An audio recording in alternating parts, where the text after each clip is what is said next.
Salut les amis, j'espère que vous allez bien. Bienvenue sur cette nouvelle vidéo où on va voir le nécessaire avant de soumettre sa candidature à Campus France.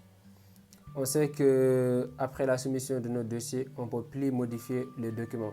Du coup, il est très important de revoir sa panier de formation, la lettre de motivation. On va partager la vidéo en 4 parties. On vous expliquera tout ça. Alors, à la suite.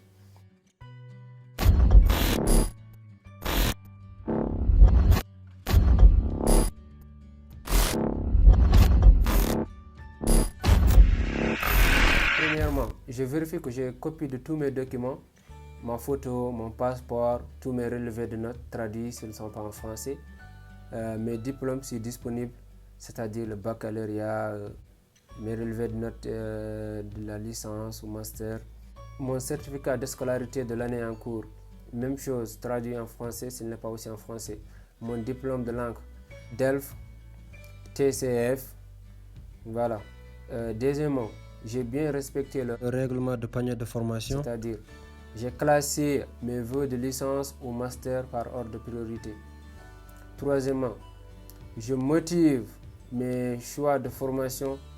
J'ai parlé de mon projet d'études, mon projet professionnel. Et voilà, vous avez compris qu'on parle vraiment de la lettre de motivation et l'entretien pédagogique Campus France. On a déjà fait une vidéo sur ça.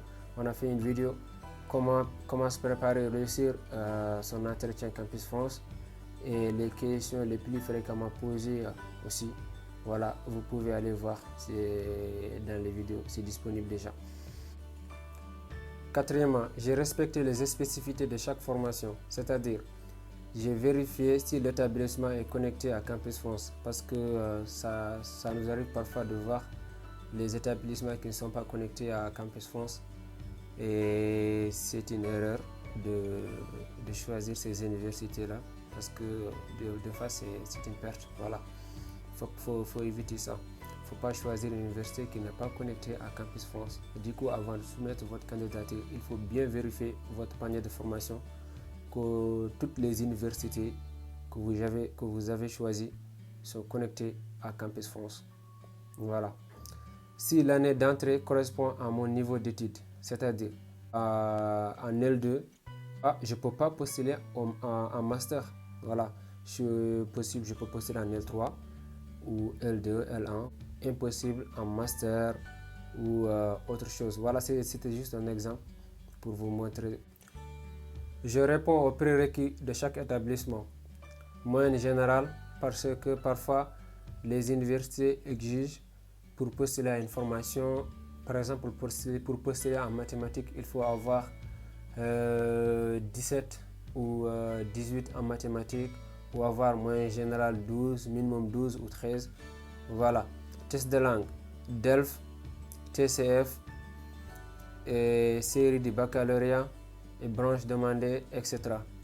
En plus, cursus, il faut bien vérifier et voir que vous avez scanné vos documents clairement et sont lisibles et que vous n'avez pas mélangé vos documents. Il faut bien voir ça parce qu'une fois que vous avez scanné vos documents, vous pouvez mettre une pièce, vous pouvez mélanger vos pièces alors que ça peut causer des problèmes. Il faut bien voir ça, c'est important. Juste avant de soumettre, j'ai relis l'intégralité de mon dossier, soit lettre de motivation, mon panier de formation, mon cursus, etc. Je connais mon identifiant Campus France, mon mot de passe, il ne faut pas l'oublier, jamais, c'est pas oublié. Je me suis acquitté du paiement des frais de traitement de mon dossier, c'est-à-dire juste avant de soumettre votre dossier, votre candidature, assurez-vous qu'il y a cash money. Voilà, faut pas oublier, c'est la base. Voilà, c'était ça pour aujourd'hui la famille. N'hésitez pas à abonner, à partager la vidéo au max. On est ensemble.